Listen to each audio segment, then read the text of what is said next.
तो सर पे कफन बांधे हुए कब से, आज थोड़ा ना बांधे हुए हैं। तो हम लोग तैयार हैं और हम भी किसान के बच्चे हैं, मजदूर के बच्चे हैं। सरकार को जो हथकंडा अपनाना है, जिस तरीके से दमन करना है, पूरी कोशिश कर ले। हम लोग पीछे हटने वाले नहीं हैं। संख्या अनुपात में सभी वर्गों की भागीदारी सुनिश्चित हो और जिन महानायकों को भारत रत्न दिया है, उनका सपना था कि उनका सम्मान जो है देश की मुख्यधारा में जाए, उनके लोग जो है सत्ता में, व्यवस्था में भागीदारी करें। अगर घर पे जो है माँ बीमार हो जाए तो दवाई दिलाने के लिए उसको कर्ज लेना पड़ता है। बच्चे को एडमिशन कराना हो तो उसको पड़ोसी से पैसा उधार लेना पड़ता है फीस जमा करने के लिए। जब तक हक और अधिकार नहीं मिल जाता तब तक, या जब तक मैं जिंदा हूँ तब तक, हो सकता है कि मुझे मार दिया जाए, लेकिन जब तक मैं जिंदा हूँ, हक अधिकार नहीं मिलेगा, तब तक लड़ाई जारी रहेगी। नमस्कार, आप देख रहे हैं द जनहित और मैं हूँ विनीत। ये लखनऊ का डलौना गांव है, कल्ली पश्चिम में पड़ता है। हमारे साथ अनिरुद्ध विद्रोही जी हैं। 17 फरवरी की तारीख निश्चित कर दी गई है। अब जातिवार जनगणना के लिए एक लंबा प्रदर्शन किया जाएगा, तब तक जब तक जातिवार जनगणना कराने की घोषणा केंद्रीय स्तर से नहीं कर दी जाती है। हम जिस गांव में खड़े हैं, यहीं पर 17 तारीख से लोगों का जुटान होना है। क्या योजना है जातिवार जनगणना के लिए? इस गांव के जरिए, लखनऊ की इस जमीन के जरिए क्या योजना बना रहे हैं आप लोग? सबसे पहले तो आपके दर्शकों को मेरा जय भीम, जय मंडल, जय जोहार। 17 फरवरी का जो प्रोग्राम है, इसकी तैयारी हम लोग पिछले 18 महीने से कर रहे हैं। लगातार मंडल यात्रा के जरिए गांव-गांव जाकर के 17 फरवरी को यहाँ बहुजन समाज की, समतामूलक समाज की सैकड़ों संगठन अपने अपने झंडा बैनर के साथ शामिल होंगे और लाखों की संख्या में लोग जुटेंगे। ये जो लड़ाई है तब तक चलेगी जब तक केंद्रीय स्तर पर जातिवार जनगणना नहीं हो जाती है और आंकड़े सार्वजनिक नहीं हो जाते हैं। केवल घोषणा करने भर से हम मानने वाले नहीं हैं। हम लोग लड़ाई जो शुरू कर रहे हैं, ये आर पार की लड़ाई है और इस लड़ाई को अंजाम तक पहुंचाए बगैर हम लोग वापस कदम नहीं लेंगे। ये पूरी हम लोगों की योजना है और एक संयुक्त मोर्चा का गठन जल्दी, जो संगठन इसमें शामिल हो रहे हैं उनके साथ में होगा और पूरी मजबूती के साथ इस लड़ाई को लड़ा जाएगा। अब तक उत्तर प्रदेश के कितने जिलों में घूम चुके हैं आप? उत्तर प्रदेश के 50 से अधिक जिलों में घूम चुके हैं और उत्तर प्रदेश, बिहार, मध्य प्रदेश, राजस्थान, लगभग 4 प्रदेशों के 150 करीब जिलों में हमने भ्रमण किया और हजारों गांव में हम गए अपने समतामूलक समाज के बीच में और उनको समझाने का, संगठित करने का, जागरूक करने का प्रयास किया है। हमारा समाज संगठित हो रहा है, जाग रहा है। किसानों के ऊपर दिल्ली में जब वो प्रदर्शन करने के लिए निकले एमएसपी की मांग लेके, तो उनके ऊपर आंसू गैस के गोले गिराए जाने लगे। लगातार दबाव बनाया जा रहा है कि उनको किसी भी तरीके से दिल्ली के हर तरफ से बॉर्डरों पर रोक लेने की कोशिश की जा रही है। आपको क्या लग रहा है, आप जातिवार जनगणना के लिए इतना बड़ा जुटान करेंगे, इतने लोग आएंगे, आंसू गैस के गोले और गोलियों के लिए तैयार हैं? हम तो सर पे कफन बांधे हुए कब से, आज थोड़ा ना बांधे हुए हैं। तो हम लोग तैयार हैं और जो किसान जिनकी आप बात कर रहे हैं, हम भी उन्हीं किसान के बेटे हैं।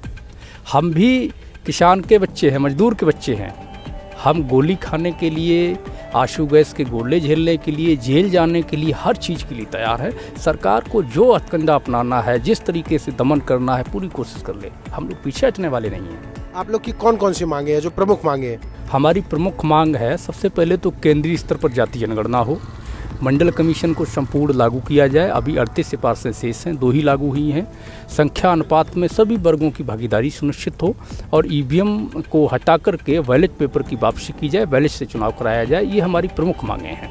मोदी जी खुद पिछड़े वर्ग से आते हैं, पिछड़े वर्ग के बहुत बड़े हितैषी नेता हैं। चौधरी चरण सिंह को, कर्पूरी ठाकुर साहब को, सबको भारत रत्न बना रहे हैं।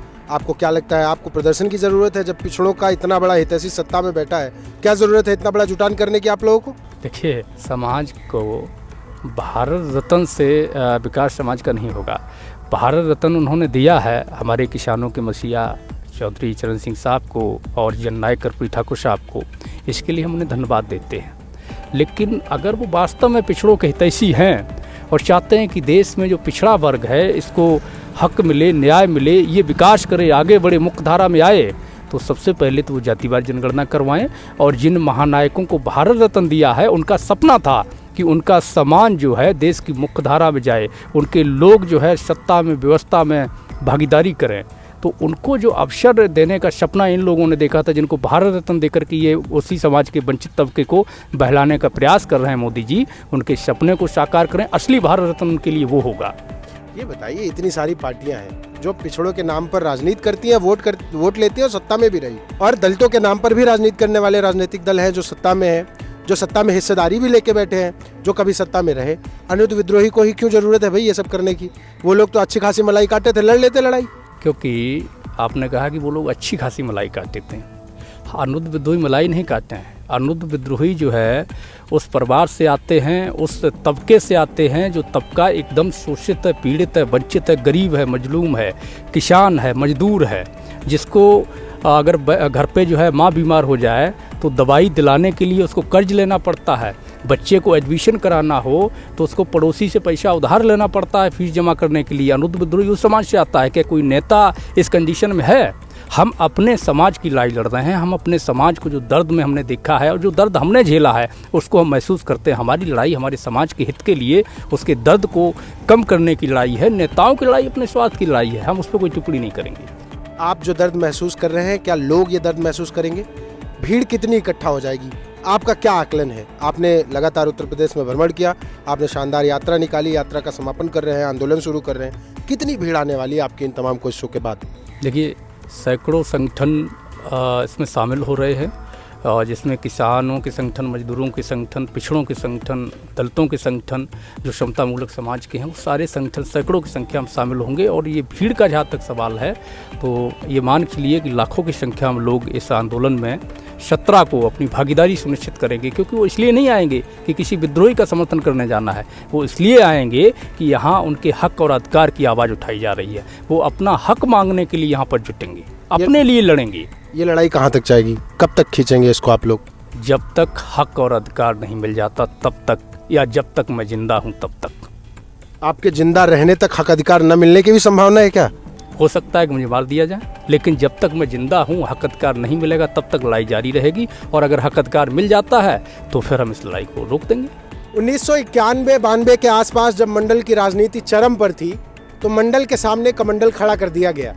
आज कमंडल की राजनीति चरम पर है और एक बार फिर से कमंडल को रोकने मंडल तैयार है। मैं ये बात इसलिए कह रहा हूँ कि जातिवार जनगणना हो या बहुजन, ओबीसी, एससी, एसटी के हित में लगातार बात करना हो, उनकी लड़ाइयाँ लड़ना हो, नई पीढ़ी के तमाम नए सामाजिक कार्यकर्ता कहूँगा, क्योंकि खांटी नेता जिनको हम नेता मान चुके हैं वो फिलहाल ऐसी आवाज़ें उठाने से जाने क्यों बच रहे हैं। लेकिन ये आवाज़ें बहुत तेज़ी से उठ रही हैं और एक बड़े स्तर पर उठ रही हैं। इसका क्या नतीजा होगा ये 17 तारीख के बाद शुरू होने वाले आंदोलन के बाद ही देख पाएंगे। लेकिन उत्तर प्रदेश सरकार, लखनऊ में बैठे लोगों और केंद्र सरकार को इस बात पर सतर्क हो जाना चाहिए कि दलित पिछड़े एक हो चुके हैं, वो एक साथ मंच पर आ रहे हैं। सैकड़ों संगठन अगर एक मंच पर आएंगे, सवाल खड़ा करेंगे तो जवाब देना पड़ेगा, उनका हिस्सा देना पड़ेगा।